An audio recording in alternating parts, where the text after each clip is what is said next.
couple of weeks ago, I watched the Texas Chainsaw Massacre Part 2 for the first time, and I was surprised at how the genre change from horror thriller to horror comedy actually worked. There is a full video here on my channel if you'd like to know my full thoughts and my opinions on that movie. So I'm now continuing on with the original movies again, and this time there's another genre change. So we're going from a horror comedy to a straight up slasher movie this time. Now I'm slightly nervous about this one, as the only character moving on into the third Texas Chainsaw Massacre movie after the events that happened in the end of Texas Chainsaw Massacre 2 is Leatherface. No Drayton, no Grandpa, no Chop Top, and no Nubbins the Hitchhiker, so goodbye to the twins. So who the hell are we meeting this time? Driving through Texas, young couple Michelle and Ryan find themselves pursued by chainsaw-wielding maniac Leatherface. While running, they meet survivalist Benny, who they team up with in an effort to escape. As always here on my channel, I'm going to go and watch Leatherface, the Texas Chainsaw Massacre Part 3 off camera. So that way, if you still want to watch this movie, nothing will be spoilt for you. Nobody wants to watch a movie that you've just watched somebody else watch from start to finish. Who are these people? Leatherface isn't the butt of every joke anymore. End of my praise for Leatherface. Like, the Saurus family, that can get in the bin. Let's not have that return. The opening of the movie talks about the events that happened in the original Texas Chainsaw Massacre, but not anything that happened in the Texas Chainsaw Massacre Part 2. So, am I supposed to believe that in Texas Chainsaw Massacre 3, the events of Texas Chainsaw Massacre 2 and everything that happened with Stretch at the abandoned amusement park didn't actually happen? Like, is that what's happening? Like, did it happen? Did it not happen?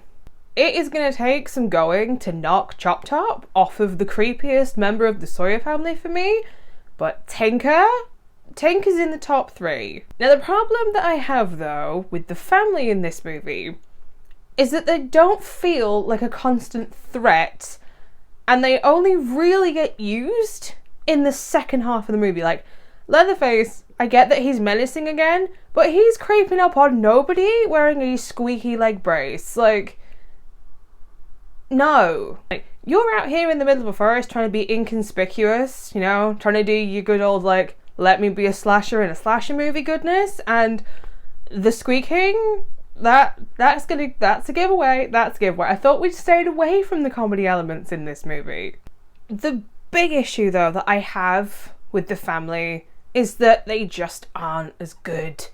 And I know that I probably shouldn't compare, but they're not Drayton the cook, they're not Nubbins the hitchhiker, they're not Chop Top, like, they're not Grandpa. Like, Grandpa's back, but who was this guy? Like, is he just a corpse at this point that they keep smearing blood? Like, what is Grandpa in this movie? Like, the one redeeming family member in this, though, is Tex, who is played by Viggo Mortensen. I apologise if I'm pronouncing his name wrong. I've never known how to pronounce his name since he was Aragorn in Lord of the Rings.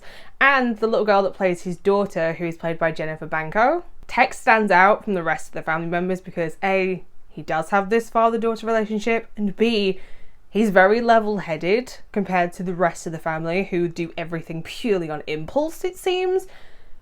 But they just aren't a strong family unit. Like, you've got Ma in this one, and I don't think that she's menacing in the slightest. In fact, I don't think anybody in this new family unit is a scary member of the family.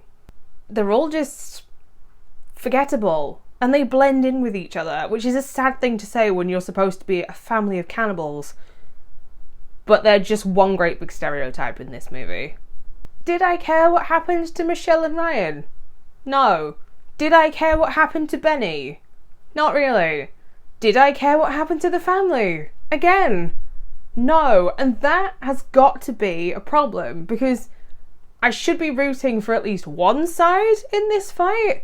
And when you don't want anybody to win, that's not a good thing. It's a short movie. The entire runtime of the movie without credits is 1 hour and 21 minutes, which for a slasher movie is about 10 minutes too short in my opinion, because if you want me to root for your final girl, you need to have them be on screen enough so I know why I'm supposed to be rooting for them to get to the end. And I didn't get that with this movie. Like, nobody was on screen for long enough for me to actually be invested in them. It's not a very well made movie either. And an example that I can give of this is at one point in the movie, you can actually hear people on a roller coaster at a Six Flags that was in the area when the movie was being filmed. Like, it's still there in the audio. And all of the scenes that are shot at night are very, very dark. Like, I honestly think that they spent the entire budget on shiny, shiny chainsaws because none of it went on Leatherface's mask in this movie. I said in my review for Texas Chainsaw Massacre 2 that while it works as a horror comedy, the thing that's missing in it is the thing that makes the original so special, and it's another issue that I have with Texas Chainsaw Massacre 3. Now, you're making a movie in 1990, so it's gonna still feel like a slasher movie from the 80s, and the problem that I have with this movie is it feels like a different franchise from the 80s. And I'm talking about Friday the 13th, which dominated the 80s slasher genre. Now, this movie feels like a bad Friday the 13th movie with Leatherface instead of Jason. The tension that left you waiting for the next person's death in the first movie it's not there again. And instead, you have this generic plotline of the hunter and hunter scenario where you have Leatherface chasing people through the forest, carving through them like Christmas turkeys before you end up with this movie's version of the iconic dinner scene from the first movie. And it's very underwhelming. This was actually the first movie in the Texas Chainsaw Massacre franchise that didn't have Tobe Hooper involved in some way.